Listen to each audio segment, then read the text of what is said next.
in a way that just shilling some random like pyramid scheme CRM thing is never going to. Okay, now that we have our first client and we're driving revenue and everything is swell, let's talk about scaling to 7 figures, because there are a number of different ways to get there. And some of them are a little bit more active. Others are entirely passive, almost entirely passive. And what I mean by that is while we are building projects for our consulting clients, what that allows us to do is basically validate each one of the individual workflows that we're creating. So these consulting businesses are amazing, right? They kick off lots of free cash flow. They are a mechanism for us to make, $50,000, $100,000 in a given month. And all of that is great. But the downside in operating a business like this is effectively that the long tail opportunity and specifically the exit multiples that we get on a business like this aren't particularly juicy. And that's because there's key player risk, right?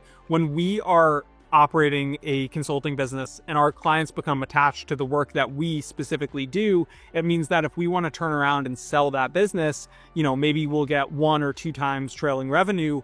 But on the whole, like that asset sort of hinges on us and the work that we're doing. That being said, with each project that we take on, what we're effectively able to do is validate whether or not that workflow would have some larger ubiquity or relevance in the market. So specifically, let's say that we are working for an electrician and we build them a scheduling tool that helps them, fulfill more clients over the course of a given day. If we find that that tool is particularly performant and it's really helping that client make a ton of extra revenue, what we can do is look to productize that service. So we can basically take the workflow that we've already developed, we can retool it and package it up, and then start offering it to similar businesses that are in the same niche.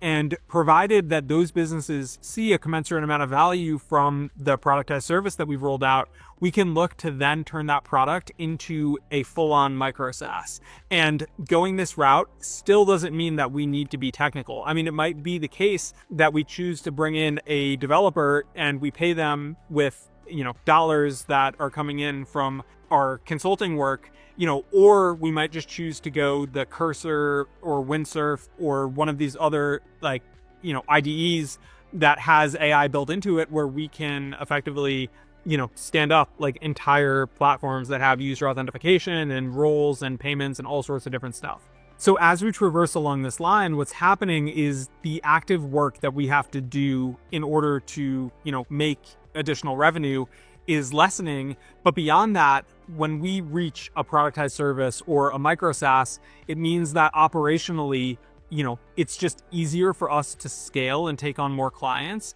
But beyond that, it also means that the exit multiple on the product that we're building is going to be much higher. So a publicly traded software company might go for 20 times its price per earnings ratio or something like that.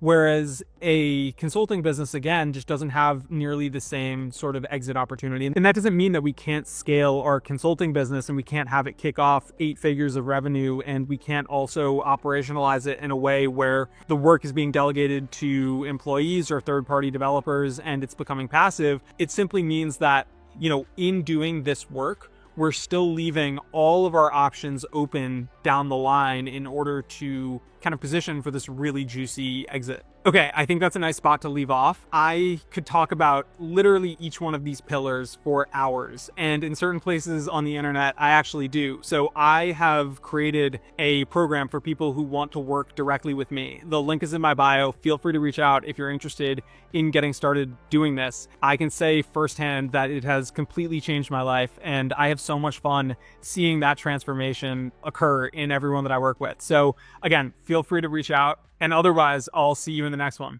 Bye, guys.